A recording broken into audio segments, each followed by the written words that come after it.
उत्तरदा एकादशी कब मनाई जा रही है? 15 या 16 अगस्त को। संपूर्ण जानकारी लेकर हाजिर हो गई हूँ। पूजा विधि क्या रहेगी? शुभ मुहूर्त क्या होगा? कब व्रत का पारायण किया जाएगा? और जो माता बहनें संतान से वंचित हैं, उन्हें संतान प्राप्ति किस प्रकार होगी? सारी जानकारी दूंगी इस वीडियो में। जय माता दी सभी को। राधे राधे। आ गई हूँ नई जानकारी के साथ। अगर चैनल पर नए हो तो जरूर से सब्सक्राइब कर लेना। आप सभी को पता है कि सावन मास लगा हुआ है और सावन मास में ही आती है पुत्रदा एकादशी। अगर जो माता बहनें संतान से वंचित हैं, जिनके संतान नहीं हो रहे, तो वो माता बहनें यह व्रत जरूर करें। इसका नाम ही है पुत्रदा एकादशी। तो व्रत तो जरूर करना ही पड़ेगा।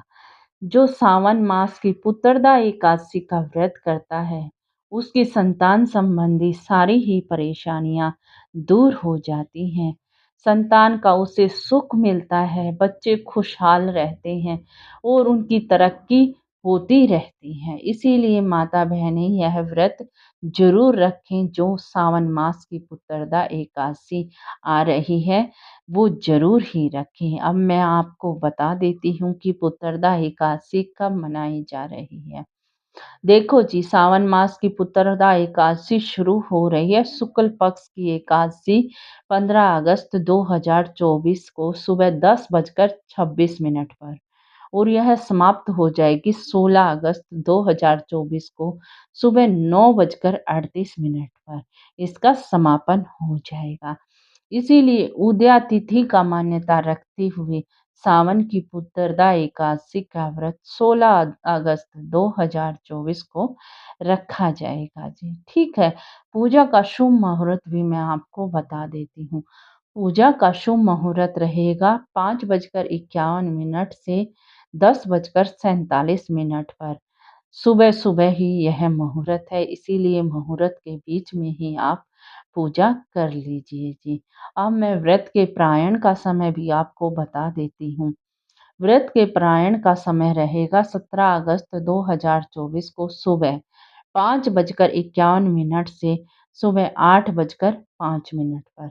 इसीलिए पारायण के समय पर ही व्रत का पारायण कर लीजिए, क्योंकि अगर हम समय से पारायण नहीं करते तो हमें एकादशी व्रत का फल नहीं मिल पाता। इसीलिए सभी माता बहनों से मेरा यही अनुरोध है, जो भी व्रत रखती हैं उसका समय से ही पारायण किया कीजिए।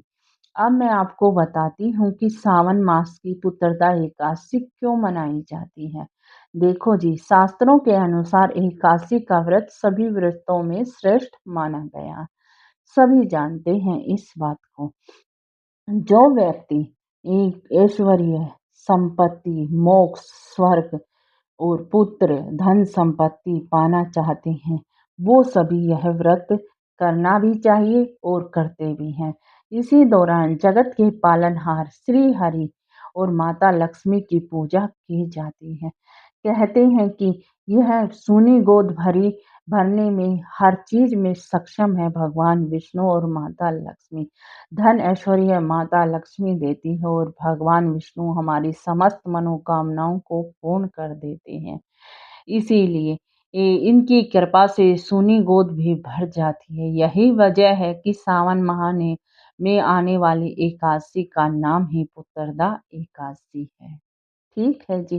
तो मैंने आपको बता दिया कि एकादशी क्यों मनाई जाती है पुत्रदा, क्योंकि श्री हरि उन माता बहनों को आशीर्वाद देते हैं जिनको संतान की प्राप्ति नहीं हो रही।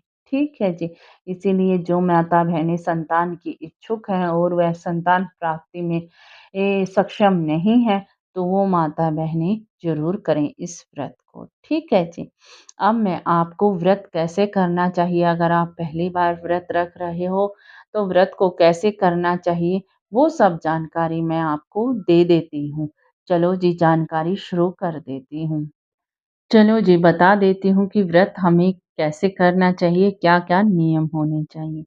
देखो जी, पुत्रदा एकादशी का व्रत रखने वाले जो भी व्रत रखेगा, वह दशमी के दिन ही सात्विक भोजन करें। वैसे तो एक समय भोजन का नियम है, लेकिन अगर आप दोनों समय भोजन कर रहे हो तो सात्विक करें। प्याज़, लहसुन का प्रयोग बिल्कुल भी ना करें, ठीक है? और चावल का प्रयोग भी ना करें तो बड़ा ही अच्छा है। दूसरा नियम मैं आपको बता रही हूँ कि आपको दशमी की रात से ही ब्रह्मचारी व्रत का पालन करना है। और सुबह उठकर स्नान आदि करके आपको व्रत का संकल्प ले लेना है भगवान विष्णु के सामने। आपके पास कोई भी प्रतिमा है, चाहे विष्णु भगवान की है, चाहे लड्डू गोपाल श्री विग्रह कोई भी है आपको, चाहे राम श्री विग्रह है, आपको उसको पंचामृत से स्नान करवाना है। धूप, दीप, तुलसी दल सबका प्रयोग करके आपको उनका पूजा अनुष्ठान करना है। ठीक है जी? ये आपका तीसरा नियम हो गया और ये करके आपको पूरा दिन उत्तरदा एकादशी के पूरा दिन आपको भजन कीर्तन करने हैं, शयन भी नहीं करना। कहते हैं कि एकादशी के दिन तो रात में भी शयन नहीं करना होता। इसीलिए इस बात का आप ध्यान रखें, किसी की निंदा चुगली ना करें। एकादशी के दिन, अगले दिन द्वादशी के दिन आप व्रत प्रायण के समय पर ही व्रत का प्रायण करें। पहले प्रायण करने के इससे पहले आप पंडित को भोजन करवाएँ या पंडित को भोजन नहीं करवा सकते तो कुछ सूखा-सीधा या कुछ पैसे निकाल दें और फिर ही व्रत का प्रायण करें, ठीक है? अगर आप इस विधि से व्रत करोगे तो आपको अन्न, धन, संतान, सुख सब कुछ प्राप्त हो जाएगा जी।